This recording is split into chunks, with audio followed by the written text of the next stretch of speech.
Welcome to NAB 2022. We're back here with Derek from Synthax, and we just want to show you what new products we have today. So Derek, take it over for us. Sure. What you guys are looking at here in this rack in general is a bunch of different converters from some of the brands we do here in the Americas. So we have the multiverter and the flexiverter, which are pretty much create whatever conversion you want, whether you want to do Dante to AES, you want to do Dante to MADI, AS50, et cetera, et cetera. So you can essentially do all that. What we're really excited to talk about is what's new from Ferrofish. Now you might be familiar with the Pulse 16 series from Ferrofish. This is where you can get a base model, a MADI model, or a Dante model, the Pulse 16 DX. So that's what we're seeing here. And of course it does come in different versions. So you can get a Pulse 16 Dante with say plus 24 dB if you want broadcast signal level. You can also get it with control voltage capability for the synth enthusiasts out there. But new here at the NAB show is the A32 Pro series. There's two models in this series, the Pro Dante and just the base Pro. Now what's new, you're going to notice first of all it's black, so we're kind of breaking away from the silver, and it's all touchscreen. So essentially there's no more, like here on the Pulse we had menu buttons and you had to go through different combinations, yet on the new one we can pretty much go anywhere we want to go, highlight anything we want to highlight. You can even drag and really do some cool stuff on the fly. Also new, and we're going to take you around in a minute to the back panel, but you'll notice over here on the left, we have two headphone jacks. So when we're on the main screen, we just turn the knob, we can control both headphones independently, choose what channel we want to listen to on the red channel, what do we want to listen to on the blue channel, so that's new.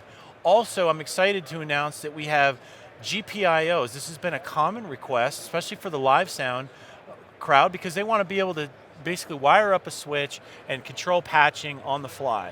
Now I want to take you around the back and show you all the ins and the outs. First thing is we cleaned up the D-sub configuration, so just about any manufacturer's D-sub cable now will fit. We won't have those flanges interfering. You'll notice some analog I/O on the back in the form of TRS, so we got a lot of requests if you just want to connect some studio monitors, not have to bother with using the D-sub for that. And then also here's our GPIO on a breakout cable.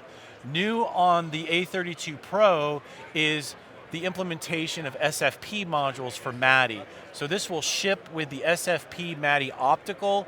Don't worry, there is an SFP BNC cable available as an option. You'll notice you have your primary and secondary Dante. We have our MIDI jacks on mini plugs, because as you can see, we're running out of real estate back here. 3.5? What was that? 3.5? Yes, 3.5. Then we have 32 channels of ADAT, 32 channels of analog in and out, 64 channels of Dante in and out, and 64 channels of MADI in and out. Using Remote Fish, we can access this remotely and control everything if we want from a computer. And if we just kind of scroll down here, you'll see the back. For those of you who haven't seen the back of a Pulse 16, the analog is all balanced TRS opposed to D-sub. So that's what's new on this side of the booth, and we're going to switch over to the 12 mic. Now for those of you who are familiar with RME, you're probably familiar with our audio interfaces and some of our converters, but the 12 mic and the AVB-Tool were introduced a couple years ago.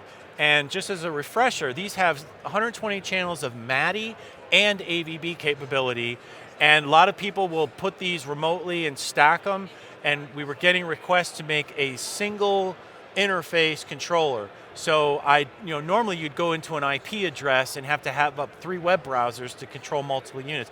Now you can control them all in a single unit, and I'm excited to announce coming at the NAMM show, we're going to have a really exciting upgrade for these. I'm not allowed to discuss it publicly, but you're going to want to check these out right after the NAMM show in June. All right, and so just to be clear, we have on the 12 mic 4 combo jacks, and then the remainders are on a straight XLR3s. Yeah, so the combo jacks can be line level or instrument level. Okay. And then of course on the AVB-Tool, which is essentially the 4-channel version, of course they're all that. The one difference between these two is the back of this unit does have balanced analog outputs on TRS. Okay, where excellent. this one does not. All right, and so we'll take around a look on the back for the 12 mic as well? Sure. The 12 mic, you have your audio network here. your MADI SFP for optical, MADI coax, and ADAT output. So this is going to go into another device. This is not an audio interface. This is simply the USB port is used to control it remotely or do updates to it. The AVB-Tool is very similar. The one difference is we don't have the ADAT ports, but we do have 2 analog outputs, so we can route audio from our network into this, made to a pair of studio monitors. There's our AVB port, and of course MADI, SFP, USB, and MADI and word clock. And you guys make a module that will connect AVB to other sources, Dante. Yeah, we have and further ADAT. Yep, we have a little box called a FlexiVerter that we can do pretty much Dante to anything. Okay, yeah. So there are options if you did need it to break out into that. Yep. Okay, cool. So we'll spin back around here. So then, is there anything, any further thing else well, in here as you new? move down, if you move down our rack, we introduced during the pandemic the Fireface UCX II. We don't think we've had a major trade show since its introduction, so this is still pretty new, very popular. It has a lot of I/O packed in a half rack space, including 8 channels of digital I/O via ADAT, ASCBU, SPDIF. It's got 8 channels of analog in and out, where 4 are on the front, the rest are on the back, and we even have a USB port on the back that is not just for connecting your audio interface connection to your computer, but you can actually connect a thumb drive here and use it as a standalone recorder. Oh, wow. And record all the inputs and outputs. You can use it as a playback device, etc. So this is what we call our first advanced audio interface, because it does so much more and has a lot of standalone capability. Yeah, so this could be used as a remote box or for other features if you want to implement it like that. Yep. Very nice. One very thing I nice. want to point out to the Gotham Sound crowd, if we come back up to the 12 mic, you're going to notice that these are DC powered as well as AC powered, so you can put these on a remote cart or anything like that. It does not have to be powered with AC only. Lovely. All right. So let's bring this back around. We want to open this to any questions that we might have at this time. So are there any questions that we have, Joey? No further questions at the moment. Okay, excellent. No questions, and we appreciate everything, Derek. All right, thanks, guys. Yeah, take care, man. All right. We'll see you soon. Take care.